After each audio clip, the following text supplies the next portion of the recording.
بسم اللہ الرحمن الرحیم. کلاس 8 سبجیکٹ ہے ہمارا اردو اور یونٹ نمبر 1 حمد. اس کی ہم فل ایکسرسائز جو ہے تو وہ کریں گے اور آپ لوگوں نے حمد کو 2 سے 3 دفعہ جو ہے تو وہ لازمی پڑھنا ہے. سب سے پہلے ہم اس کے مشکل الفاظ کے معنی کرتے ہیں جس کو آپ نے پوری ایکسرسائز کو آپ نے اپنی نوٹ بک کے اوپر بہت ہی نیٹ اور کلین جو ہے تو اپنی نوٹ بک کے اوپر لکھنا ہے.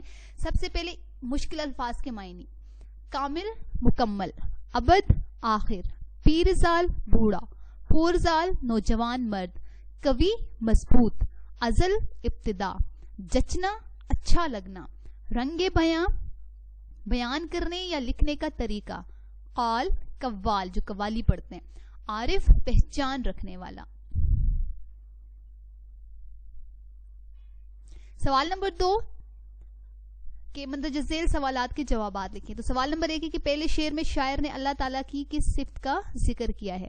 جواب: پہلے شعر میں شاعر نے اللہ تعالیٰ کی لازوال ذات کا ذکر کیا ہے جو ہر پہلو سے مکمل اور اکمل ہے. سوال نمبر 2 ہے کہ شاعر نے 7ویں شعر میں کس نشانی کا ذکر کیا ہے؟ جواب ہے کہ شاعر نے اس بات کا ذکر کیا ہے کہ جو لوگ اللہ تعالیٰ کے قریب ہیں وہ اپنے ہر چھوٹے بڑے کام میں اللہ کی مدد لیتے ہیں. ان کے پاس اللہ کی یہی نشانی ہے کہ اللہ تعالیٰ کی یاد کے بنا نہیں رہ سکتے. سوال نمبر 3: اس حمد کا مرکزی خیال تحریر کریں. جو خاص اس کا میسج تھا، ٹھیک ہے، message of the poem, message of the جو ہے اس کا جو خاص پیغام جو دینا چاہ رہا تھا شاعر، تو وہ کیا ہے؟ تو اس نظم حمد میں اللہ تعالیٰ کی وحدانیت کا ذکر کیا گیا ہے. اللہ تعالیٰ ہمیشہ سے ہے اور ہمیشہ رہے گا. دنیا کی ہر چیز میں اللہ تعالیٰ کی ذات کا عکس نظر آتا ہے. یہی ذات ہمیں اپنے احتساب کی طرف پلٹنے کا اشارہ دیتی ہے جس وجہ سے ہم نیک کام کرنے کی کوشش کرتے ہیں اور دوسروں کو نیکی کی تلقین کرتے ہیں. سوال نمبر 4 ہے کہ شاعر کو اپنے دل و جان سے زیادہ کیا چیز عزیز ہے؟ تو شاعر کو اپنے دل و جان سے زیادہ اللہ تعالیٰ کی وحدانیت اور اللہ کا پیار عزیز ہے. سوال نمبر 5: آخری شعر میں شاعر اپنی کس خوبی کا ذکر کرتا ہے؟ تو آخری شعر میں شاعر اپنی اپنائیت کا ذکر کرتا ہے. سوال نمبر 2: درج ذیل الفاظ کو اپنے جملوں میں استعمال کریں. نشانی: کائنات کی ہر چیز میں اللہ تعالیٰ کی نشانیاں موجود ہیں.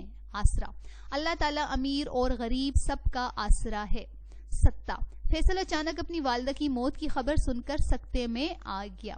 کامل: ہر مسلمان کو اللہ کی ذات پر کامل یقین ہونا چاہیے. بیگانگی: والدین اولاد کی بیگانگی نہیں برداشت کر سکتے. سوال نمبر 3 ہے کہ درج ذیل مصرے مکمل کریں اور یہ والا کام آپ لوگوں نے اپنی بک کے اوپر کرنا ہے. ٹھیک ہے، یہ بلینکس آپ کی بک کے اوپر موجود ہوں تو ان کو آپ نے ادھر ہی کرنا ہے. باقی ہے جو ابد تک وہ ہے جلال تیرا، ان کی نظر میں شوکت جشتی نہیں کسی کی، ہے عارفوں کو حیرت اور منکروں کو سکتا.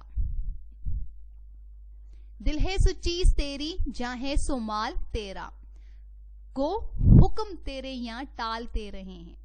سوال نمبر 4: قافیہ کسے کہتے ہیں؟ جواب: کسی شعر میں ردیف سے پہلے آنے والے ہم آواز الفاظ کو قافیہ کہتے ہیں، جیسے آن، بان، شان، تان، مان، جلال، اندمال، سومال، کمال.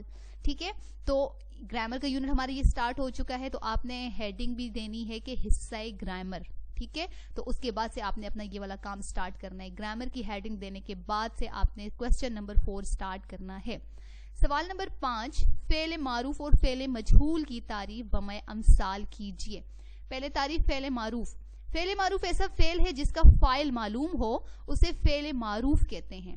اور فعل مجہول ایسا فعل ہے جس کا فاعل معلوم نہ ہو.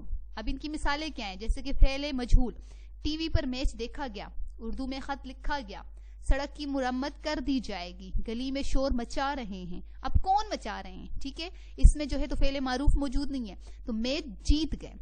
تو فعل مجہول میں موجود نہیں تھا تو اظہر نے ٹی وی پر میچ دیکھا. اسلم اردو میں خط لکھتا ہے. سڑک کی مرمت کر دی جائے گی تو حکومت سڑک کی مرمت جو ہے تو وہ کروائے گی. گلی میں شور مچا رہے ہیں تو بچے گلی میں شور مچا رہے ہیں تو یہ فعل معروف. ٹھیک ہے، پاکستان میں جیتے گا. Okay dear students, hope so کہ آپ کو اچھے طریقے سے اس کی سمجھ آ گئی ہوگی، اور آپ لوگوں نے یہ پوری ایکسرسائز اپنی نوٹ بک کے اوپر کرنی ہے، بالکل نیٹ اور کلین، اور ہر کوسچن کی الگ سے ہیڈنگ دینی ہے، جیسے کہ الفاظ معنی کی ہیڈنگ، پھر سوالات کے جوابات جو ہیں ان کی ہیڈنگ، پھر حصہ گرامر کی ہیڈنگ. تھینکس اے لاٹ.